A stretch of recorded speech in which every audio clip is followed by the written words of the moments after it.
The following video shows Cassandra and Catherine from Brain Injury SA with Jason from Guide Dogs SA and NT in a podcast studio, discussing the hospital to home pack and ways to support clients with vision loss. I'm Cassandra, and I'm so pleased to be streaming to you from our City Hub in Light Square.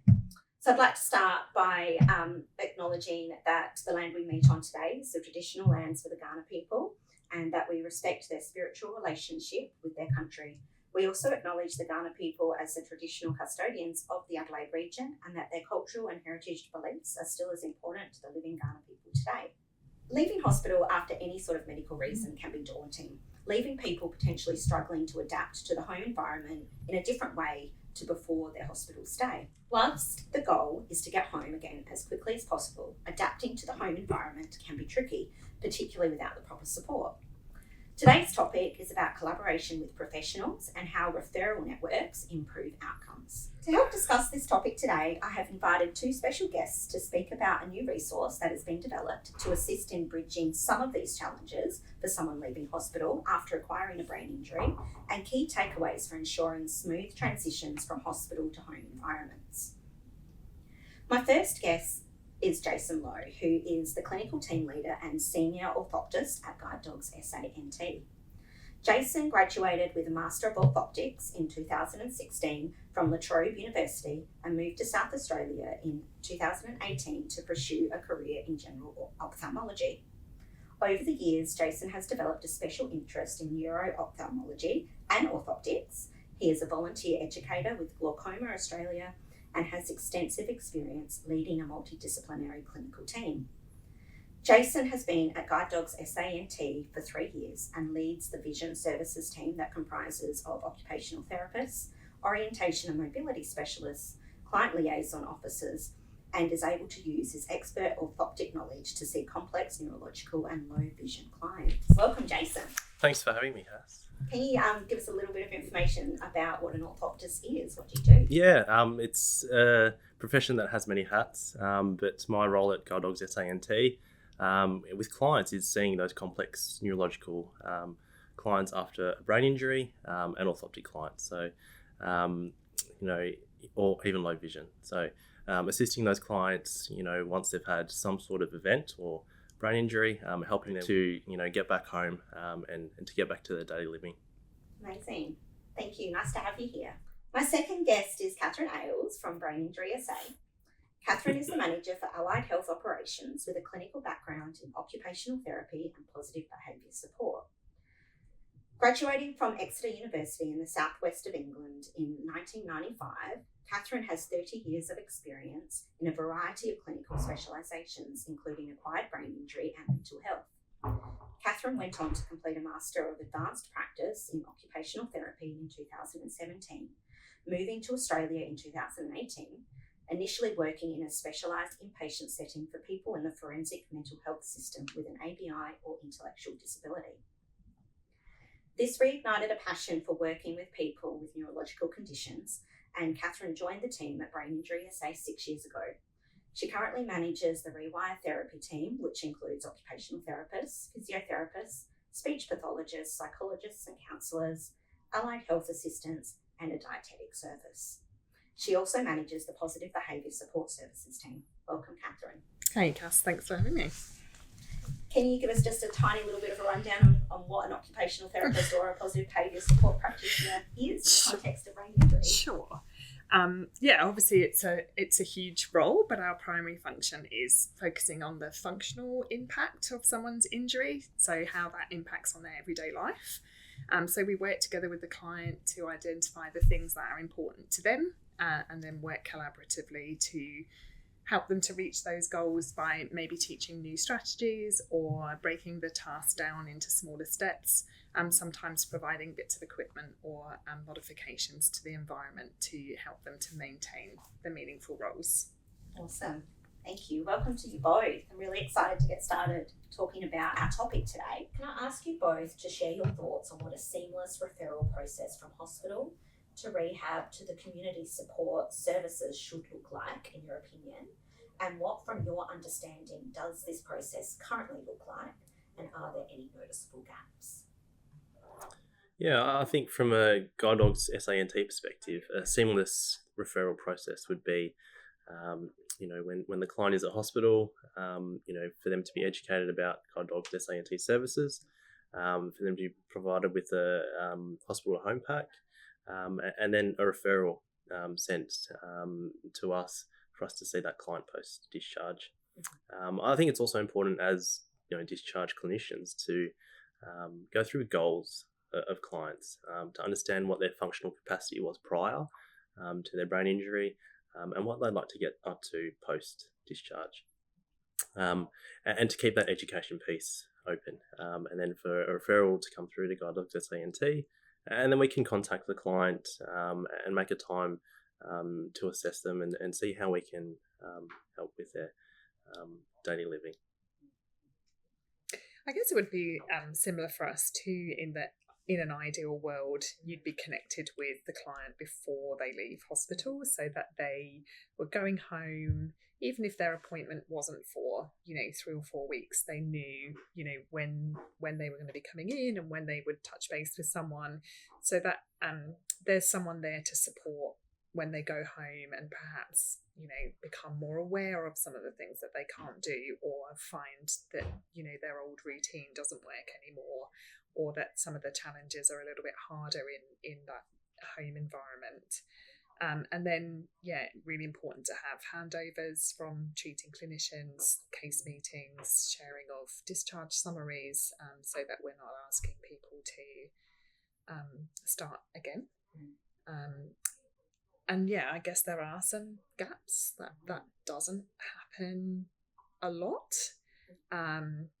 And often what we see is, people being discharged home with limited information, or information that's provided in a way that they can't retain or recall, or it gets, caught up in all the discharge paperwork that comes from leaving hospital.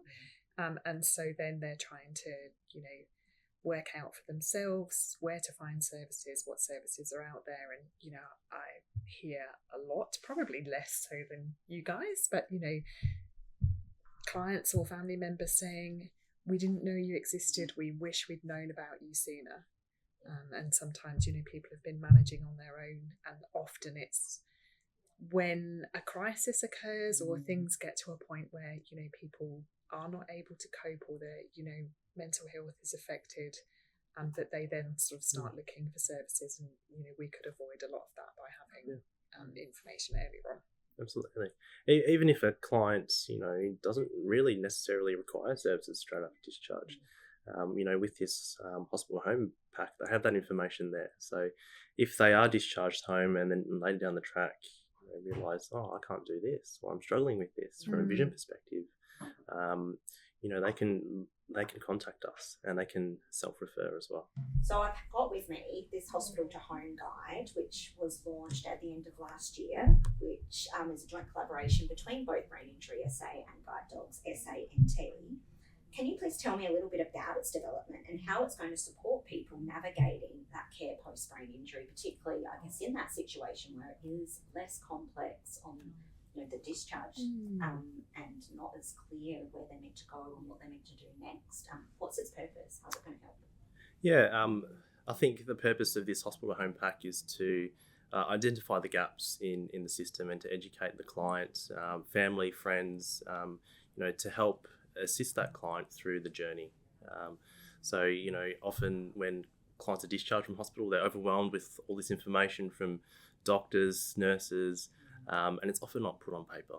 So they have to remember all of this after, let's say, a brain injury, which is really hard to navigate. So I think this allows, the client in their own time to, to deal with, if it's vision loss, to deal with their sudden onset vision loss, and the stages of vision loss, and then to follow the steps, and to know that there are steps, in the journey, to get them back to their functional lives.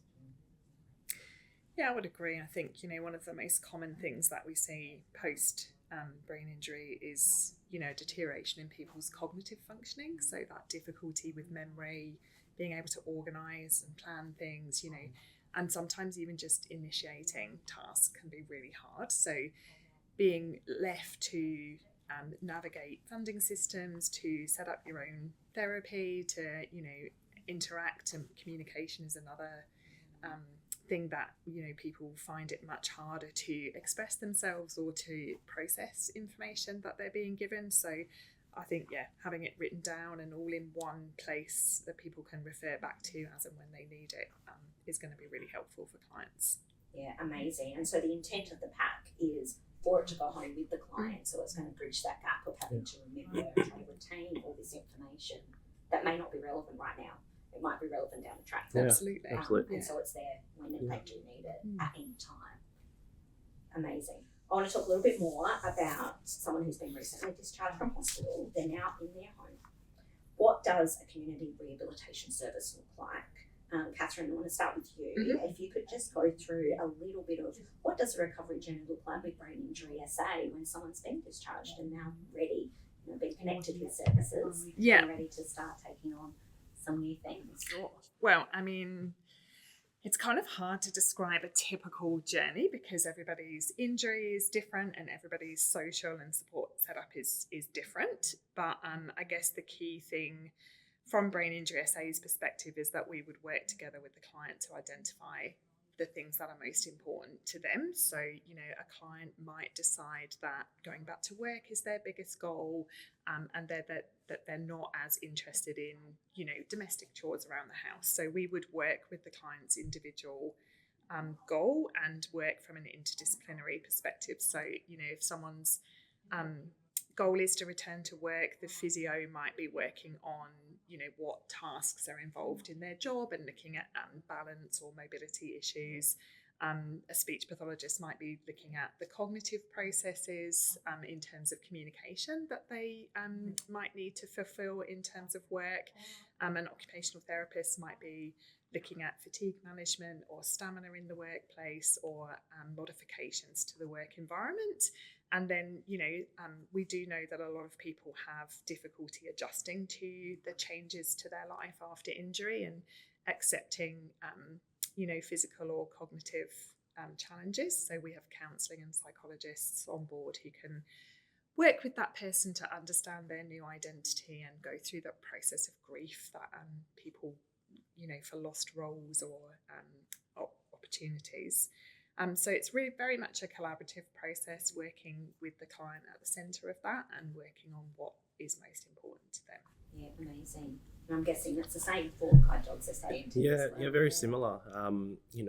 We are vision based, so looking at how vision can affect a client, in their functional setting. So how, vision affects, putting on clothes, for example, or, judging steps, looking at depth perception, things like that.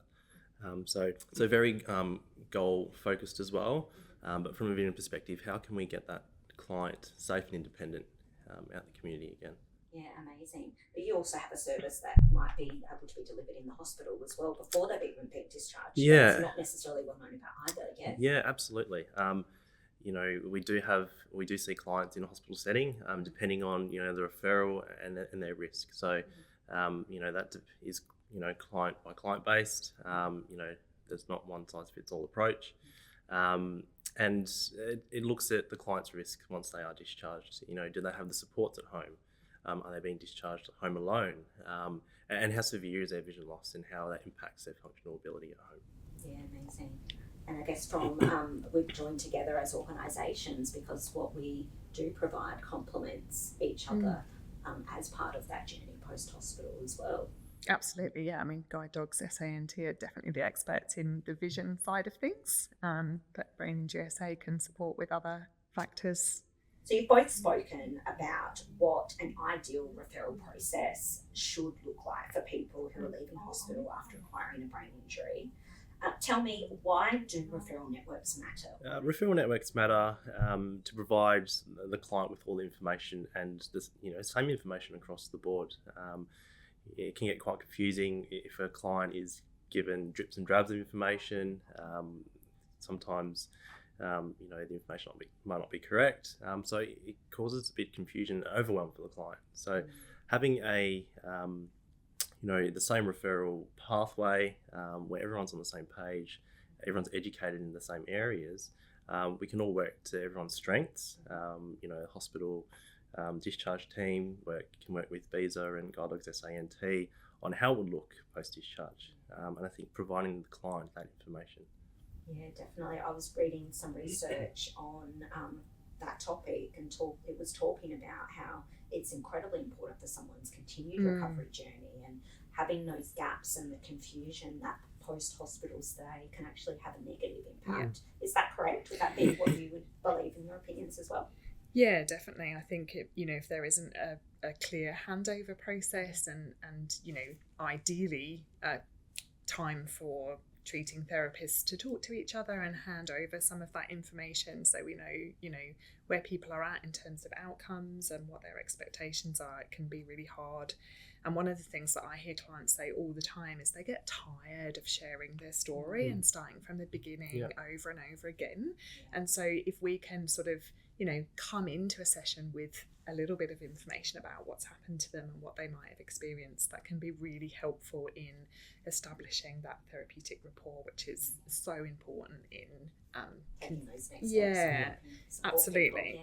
And consistency of care, so that they're working on the same goals, and not starting again can be really important. So as organisations, both Brain Injury SA and Guide Dogs SANT are doing a huge amount of work advocating for improved referral pathways.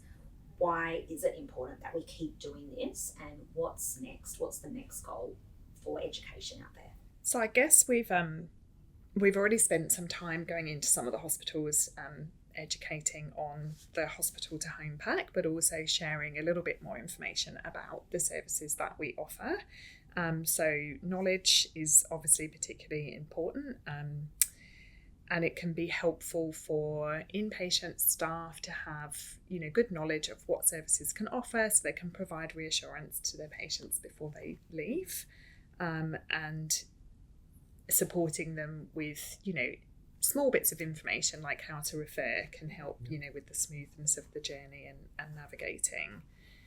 And we know that healthcare professionals are busy people and stretched for time, so providing the information to them in an easy pack that's accessible is I think if I was working in a hospital, it'd be really helpful.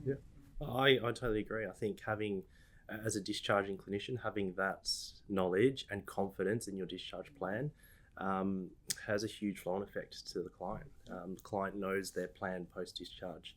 They have confidence in the system, and then that helps build a positive rapport as we see clients post-discharge. And I guess the response that we've seen so far from going out to the hospital staff has been they haven't known about our services, and so they've been really grateful to have that information. And I guess going forward, I'd love to see further collaboration between different services, maybe joint education sessions for patients and their families, and even at some point maybe some joint professional development opportunities, so that we're all learning from each other. I think it's really important, being collaborative and sharing each other's skill set, so that even with hospitals, the allied health teams, so everyone has that base knowledge and can be confident in their clinical judgments. So we've talked a little bit about some of the therapeutic type services that we can support people with when they've left hospital, but we also did touch on the fact that sometimes people might not be connected with funding sources. So that's another gap and another area where people might need support and information that they don't know about. Both our organisations do provide some information service and supports to help people connected with funding. Can you both tell me a little bit about what's on offer? Like you, I've been looking at some of the research in this space, and there's a lot of research out there that suggests that the transition to home and this emphasis on returning to normality can be really difficult for clients. So one of the things that we're fortunate to have is an office in the Repat Health Precinct, so that we're on hand for clients coming from the statewide service to provide information or to meet with some of our advocacy team, and just give people that information and knowledge that they need. And we've been doing some education sessions down there as well with family members. So other services that we can provide that don't require a source of funding include some group programs. So we've got our Reconnect Transition Program, which is a grant-funded program funded by the Lifetime Support Authority, and that's a 10-week program. It's facilitated by our psychologists and a group of people with lived experience of ABI, and it really is just about providing education and support and just connecting with other people who have had a similar experience. We also run a brain injury support and education group, so that's monthly, and it's a topic-based support group. It's on the first Wednesday of each month, and again, that's open to anyone that's connected to someone who's had a brain injury, so anyone who's looking to find out more information or understand more about different aspects. So that could be a family member as well. Yeah, absolutely. Yeah, and they cover topics like exercise, fatigue, just general well-being. So I know once a year they always go to the Botanic Gardens and they always go to the art gallery and just look at different ways that people can kind of connect and find some connections, I guess, and some common ground. So we also have a peer mentor program. So that's more of a structured connection between the person with the brain injury and someone else with first-hand experience, and they can just share their experience of navigating their own journey and support people through that way. And then we're in the process of establishing some carer support services. So we're developing a specific education and support group for family members or carers. And we've got a well-established mental health program that we've been running for carers through the Be Well plan, which is in its third year now. So some specific areas for carers too. And I guess the other one that I want to mention is the Visa Connect Student Clinic. So we've, in partnership with primarily Flinders University, we offer blocks of free therapy each year. So students across the allied health domains are offering free therapy services for short periods of time, and that might be just to help people get back on track, or it might be because people are waiting for sources of funding or waiting to find out if they're eligible. And they can also provide the functional assessments that people require as evidence to get onto systems such as the NDIS. So that's going to help reduce some of those gaps. Absolutely. Some different services to be involved with, and I know Guide Dogs SANT also have a number of different services and supports for people to be connected with as well. Yeah, absolutely, Cass. Guide Dogs at Guide Dogs SANT, we have our client liaison officers who can help with advocacy through that funding pathway. Can be quite overwhelming trying to obtain funding in different pathways. So our client liaison officer, Simon Selena, help in that process, obtaining all the medical information, documentation that a client may need, for that funding. They also run 2 programs, the Social Happy Hour, which is every fortnight. This is more of a social program for clients who have some sort of vision loss or blindness. And this is more of a social outing, or they just get together, share experiences, what they're struggling with, and also an opportunity for them to get that social aspect of their life, to reconnect, which can be quite isolating after experiencing vision loss. And then we also have the Empower Living program, which happens 4 times a year, and this is more of a time where clients can get together and have a chat about new assistive technology that's out there. Sometimes we'll get a rep from assistive technology company out to test new products, to share with clients what is the newest thing, what's available, to try, and that's a good session for clients who are wanting assistive tech for their functional lives. And I think something that's really important is both organisations with these free programs is big focus on lived experience and support from people who have been there in the journey before. Why is that so crucial?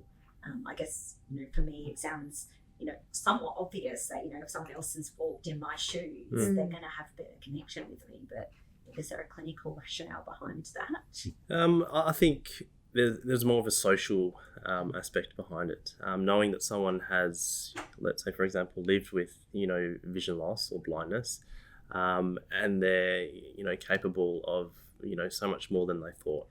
And hope as well, that there are things out there in the community for them to adapt to, for them to be involved in, and they're not isolated. So I think that's the most important thing for our clients, somewhat quite similar to yours as well. Yeah, I guess I'm thinking that, as a clinician, we can empathise and we can have, done all the study, read the textbooks, kept up with the research, met lots of different clients, but we haven't actually experienced what it's like. And so we can empathise, but there's something very different about a connection with someone who's actually been through a similar journey and really knows how it feels to have walked in those shoes. And I guess that hope is a massive part of that. You're providing hope for someone when they're in their journey through seeing those successes of someone else and how they're living a full life. And I guess there's also a big drive to improve services by hearing from people that have been through those services what their experience is, and that can be really important in terms of how we deliver, where we deliver from, and the feedback that we gather. So I think having lived experience as part of your organisation is hugely important. Thank you both so much for the great insights and talking about that different journey and what supports are available and out there. The Hospital to Home Guide is something we're all really proud of. How do people who haven't already got one get one if they want one?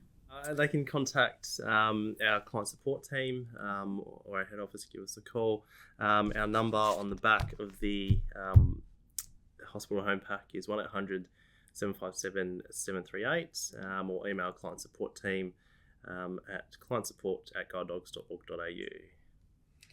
Well, hopefully going forward we'll see more and more coming out of the hospitals. Every single person. Be great if every person with an ABI went home with one. But in the meantime, we can contact Guide Dogs SANT, or you can call up Brain Injury SA, or pop an email through to our info box and we'll get one posted out. And we'll share those details in the show notes so that everyone's got access to the information. Finally, I'd like to hear from you both your top 2 tips that you'd like to give healthcare professionals that might be listening to our podcast today and supporting someone through the discharge process from hospital. Jason, what are your top tips? My top tip is education. Educating the clients on what they may expect post-discharge, educating them with the Hospital Home Pack, knowing which services are available, and arming the family members and the clients with all that information, so they're not lost to follow up. They don't feel isolated post-discharge. I think that's the best thing clinicians can do, is to give clients that education piece. Amazing. Catherine? I mean, I would agree. Knowledge is really important. So, if health professionals do have some time to learn about what community services are available and be able to talk confidently about what people can access when they leave. And I guess the other thing for me is that around transparency and just, the journey ahead of people from discharge home is often quite long and can be quite hard. So I guess being transparent about that and being honest with people about some of the challenges that they face in the context of knowing that there are services out there that can help with that. Yeah, amazing. And can I add my 2? Yes. What we've been talking about today, I'd say empathy. Have empathy for the person and the journey that they're going through, and make sure you get one of those pads in their discharge pad so that they can be connected later on down the track. Thank you both so much, Catherine and Jason, for joining me today and talking about the importance of that collaborative approach and how good referral networks really do help to improve people's outcomes. we certainly hope that the hospital to home pack is just the beginning of bringing the hospital and community sectors closer together. We know there's some work to be done in that space, but we're tackling that day by day, and hopefully it'll be a seamless transition in the future. So yes, thank you both. Thanks for having us.